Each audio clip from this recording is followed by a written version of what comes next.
అని పిలుస్తానండి. అప్పుడు ఆ వర్కర్స్ బయట కూర్చొని వంట కావాలంటే 2-3 గంటలు పడుతుంది. మనం అందాక టైం ఎందుకు వేస్ట్ చేయాలి ఆడ కూర్చొని వాళ్ళు ఎదురుగా పెద్ద స్టోన్ ఉంటే ఈ స్టోన్కి ఇలా నాగలింగంలా చెక్కేసినారు వితిన్ 3 hours.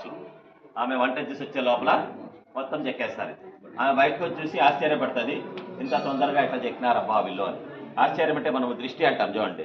ఆవిడ కంటి దృష్టికి విగ్రహం 3 చోట్ల పగిలింది. మనకి సామెత కూడా ఉంది కదా తెలుగులో, నర దృష్టికి నరనాయన పలుతుందని. చూడండి, ఆమె కంటి దృష్టికి పైన మీరు అబ్జర్వ్ చేయండి, 1, 2, 3వ తల కంటి కాడు చీలింది. కంటి వెనకల పగిలినట్టుంది, నల్లగా చీలినట్టు. అదే మాదిరి ఈ పక్కన ఒక చోట చీలింటే కొత్తగా మనల్ని వర్షం నీళ్ళు పోకుండా సిమెంట్ కట్టింది. ఈ తర ఆ పక్కన కూడా పగిలిన దాంట్లో పూజ చేయకూడదని రాజు అప్పుడే ఆ లింగం కాశీ నుంచి తెచ్చి ప్రతిష్ఠ చేసినాడు. 1538 లింగం.